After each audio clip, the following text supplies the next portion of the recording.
Hey guys, what's up?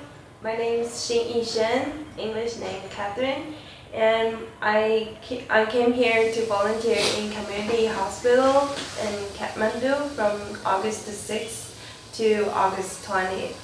And I was the local coordinator and stuff and the support provided in the country.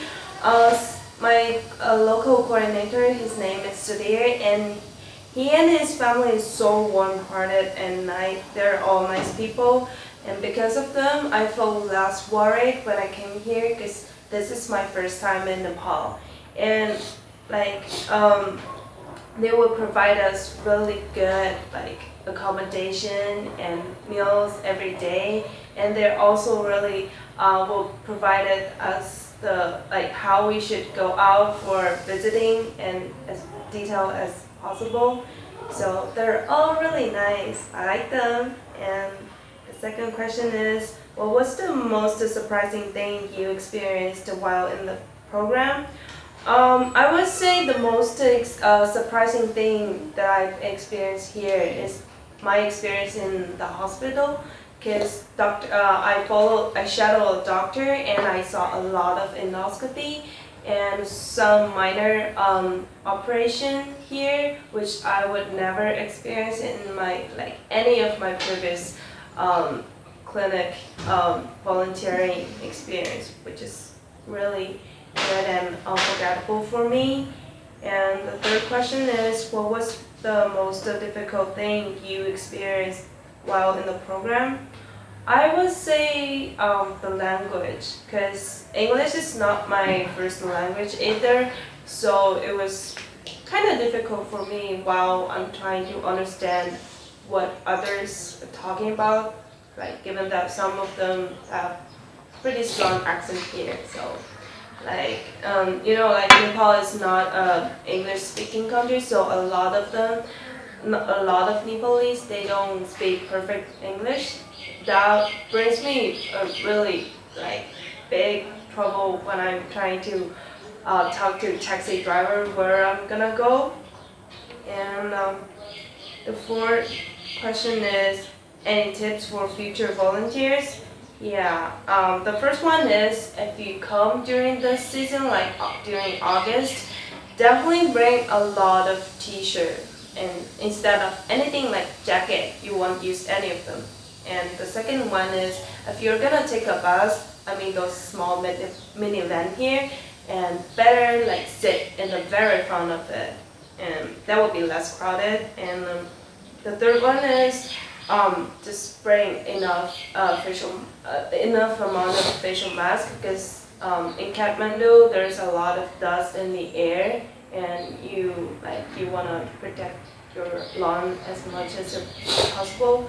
And the last one is definitely go to visit Pokhara. It's amazing. It's really amazing. And the lake there and the mountain there is so beautiful. And the other thing is definitely be a main guy when you bargaining with others. Because if you don't bargain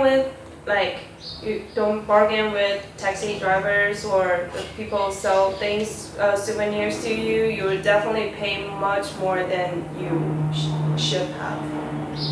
And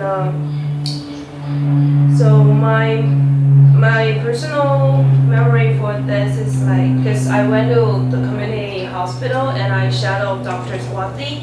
He's pretty nice and patient man, and he gave us chance to many things that I would have never have experienced in. And he taught me how to analyze the image of endoscopy, and he also taught me how to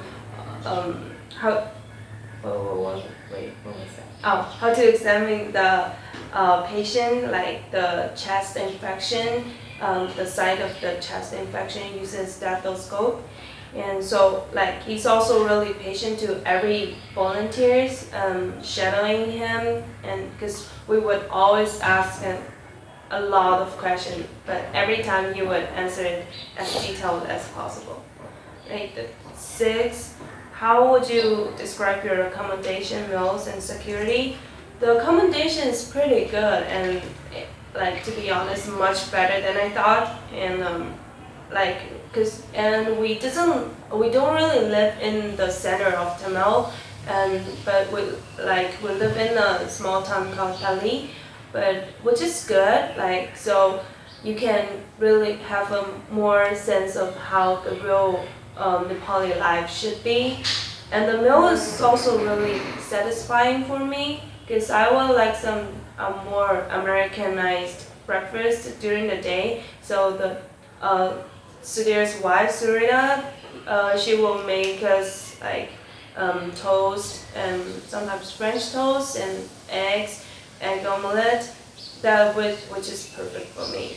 But we also would have a traditional Nepali dinner every night, which is also really good.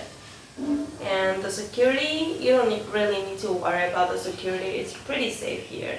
Like, people are nice and they're really warm-hearted and sincere, so don't worry about that. And 7, what was your memory of this trip? The sightseeing is one hand, the other hand is the people that I met here, my homestay, and all the people in hospital, and the friend that I made during this 2 week.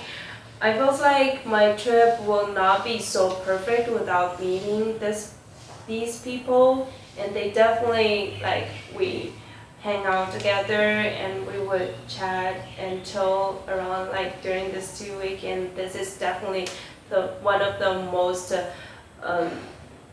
cherishable memory for my whole life. And 8, how was the information you received from ABB prior to traveling? Was there anything missing or should be included to prepare other volunteers? I felt like the email sent it to me prior to my travel was pretty detailed, and because I never been to Nepal before, so I was kind of worried. But after I read the email, I'm less concerned because I was like, all the things that I wanted to know is already included in the email, which is really good. And I also like the way they write the email. It's really kind of, they care about you and say, oh, no worries, everything will be fine, which is make me feel really comfortable.